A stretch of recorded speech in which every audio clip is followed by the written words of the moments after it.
Samantala, abiso sa mga motorista, magsisimula na po ngayong araw ang muling pagpapatupad ng MMDA ng No Contact Apprehension Policy. Para sa update niyan, makakausap po natin si MMDA Traffic Enforcement Group Director Attorney Vic Nunez. Maganda bang umaga, Director Nunez? Magandang umaga po, Sir Audrey, at magandang umaga sa lahat ng inyong taga-subaybay.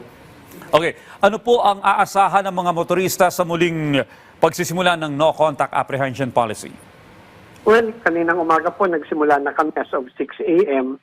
And for the first hour, nakatala ho kami ng 87 violations sa aming NCAP from 6 a.m. to 7 a.m. So, hopefully, natutuwa naman kami, medyo konti ang na-monitor namin, and even yung mga sasakyan, yung mga laging lumalabas na mga coding during Monday, bawas din at mukhang marami naman nung sumunod at kumbaga tumalim na sa ating pagbabalik ng NCAP, and we're really happy na talagang nakita namin na deterrent ho talaga ang NCAP sa lalong-lalo na sa mga pasaway na motorista.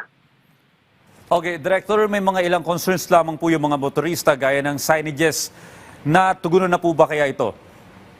Yes, during the weekend, nag-ikot yung aming Traffic Engineering Center. And rest assured po, dun sa mga areas na may kakulangan or hindi pa. Tapos kasi may mga ginagawang asphalt overlay, may mga roadworks, ang DPWH na ongoing. Rest assured po sa publiko, dun po sa mga lugar na yon, we want to be fair in enforcing traffic laws. Kapag alam naman namin na walang kulang kami sa mga lane markings, traffic signages, hindi naman ho kami magpapatupad sa mga lugar na yon until hindi namin naaayos at natatapos yung kung anumang construction sa mga areas na nabanggit. Okay. Well, Director, dahil nga po nakaschedule na magkaroon ng rehabilitation itong kahabaan ng EDSA at yung ibang mga motorista, ginagamit po yung bike lane, ito po ba'y mahigpit na babantayan din ng MMDA? Yes po, sir. Actually, we will have a press briefing later this morning with Chairman Don Artes and DOTR Secretary Vince Dizon. Lahat ho ng issues tungkol sa EDSA rehab ay pag-uusapan later on. So, I don't want to preempt kung ano pong pag-uusapan at tatalikayin ni na Chairman Artes at Vince Dizon. Kasama rin nila ang DPWH mamaya sa press briefing. So, abangan na lang ho natin yung i-discuss nila. Mamaya-maya lamang ho. Well, Director, nung pinatupad yung NCAP noon, base po sa datos, ano po yung kadalasang nahuling paglabag? Ang number one ho talagang violation is disregarding traffic sign. Pangalawa, yung pag-violate ng UVVRP or yung coding. Pangatlo po yung sa motorcycling and also dun sa pagdaan sa bus lane ng mga pribadong sasakyan.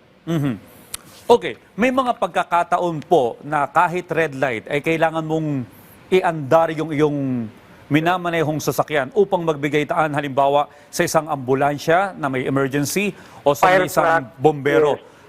Ito po yung katanungan ng ilang mga motorista, no? Ano pong gagawin? Sila po ba'y makakasuhan dahil sa NCAP dahil ganito po yun, Sir Audrey. Ang kagandahan ng NCAP namin kahit may capability, meron pa rin ho kaming validation, binavalidate ng isang grupo, and then dadaan pa sa isang stage wherein i-approve. So makikita natin yung in the entire scene kung bakit siya huminto, bakit siya nag-serve, bakit siya umabante. So may mga nire-reject ho ang aming board na nagre-review, yung review board namin. Kasi kapag nakita naman nila na dahil nga may mga emergencies or naka-double tap dahil minanual ng aming mga enforcers, yun po ay i-reject at hindi po isasama at ipapadala sa nakitang sasakyan. So yun po ang kagandahan nito, dumadaan pa rin sa manual review yung mga huli. Hindi ho agad-agad yan ipinapadala yung summon or yung violation. So there's also a process para makita talaga yung buong scene ng bawat nagva-violate na motorista. Okay. Bilang panghuli, Director, halimbawa ang isang motorista ay gusto niyang i-contest yung ikinaso sa kanya. Siya po ba'y maaabala o mahabang oras yung kanyang gugugulin para ma-contest ito? Ang ganito po, sir, ang MMD ho, noon pa man ay nilaunch na ho namin yung aming online filing ng traffic adjudication. Pagtungo lamang ho sa MMD website at i-click yung link or i-scan ang QR code ng contest form. They don't have to go to MMDA. If-fill up lang ho sila doon, may konting narration kung anong nangyari, ipapa-upload sa yung ticket and yung license, and then they will receive a feedback from the MMDA Traffic Adjudication Board within 3 days. So, napaka-conveniente na rin ho sa kanila if they want to fight a contest or protest via online na lang po. And hindi na nila kailangan pumunta pa sa aming ahensya para mag-contest ng kanilang mga huli. Alright, Director, bilang panghuli po, no, ngayon pong unang araw ng muling pagpapatupad ng NCAP, ang inyo pong mensahe sa ating mga motorista?